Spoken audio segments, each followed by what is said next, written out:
Recovery Unfiltered and Tradition 11. So that we originally started this, it was to help people. It wasn't to bring in AA. That's not what it was designed to do. It was to help answer questions of family members who have people that, and why don't they, you'll go get sober for a bunch of strangers, but your kids, your wife, whatever, or you don't get sober, you die. Right. And then they're left with so many questions. What could I have done? What did I do wrong? Was I an enabler?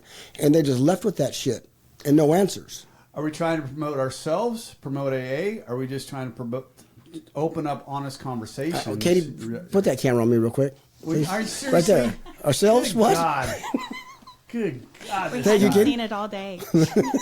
What a curse. So, of course, we're not trying to promote ourselves. Because we're going to fall and fail. Right. That's why, my main reason why I do the steps the way I do, one, I shouldn't say, okay, this third reason. Main reason is because that's the way the old timers did it. Boom, boom, boom. Also, like when Eric, the greatest compliment I've ever been given, when it comes to step work and sponsorship, when Eric was living outside his house, little Eric, and his wife had someone in her ear that knew AA. I'm using air quotes. I hate fucking air quotes. Anyway, so because she was asking him like AA questions, and one of them was because he was on step 8. He goes, "Hey Rob, my wife called. I won't say her name because she was not on the show yet." And I said, "What'd she say?" She goes, "Well, she was asking me what step I was on." I said, "Well," he goes, "I told her I was on step 8," and she goes, "Well, that's awful fast."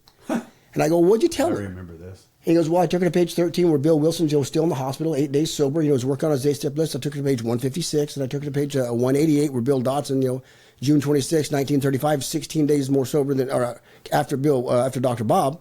So Dr. Bob obviously did his steps within 16 days. He didn't have to call me. He took him to this book, right in the book where all those answers are. And I go, "What'd she say?" She said, "Oh," and then that's it. That's a great gift. He didn't have to call me. Right. Go right to the book because that's what it is. So you don't put your trust in me. You put your trust in the process and your higher power and leave me out of it. Aren't you guys promoting being sober, though, having a sober life? Absolutely. Absolutely. Yeah. Right.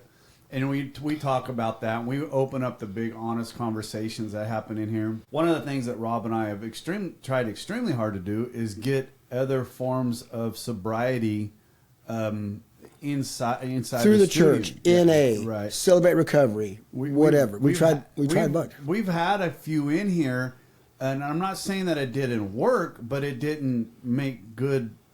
I'm trying to be very cautious how I say this. It didn't make good conversation, right? Mm-hmm. So the Celebrate Recovery one. Did we ever get an NA person yet? We still haven't. We've asked a bunch of them, but they just. Let's be fair to NA. I've asked 3. Right? That's a bunch. Okay. To me, that's how I define a bunch. I've asked 3, and 2 of them said they need to talk to their sponsor and come back and say no, and 1 and just never returned the phone call.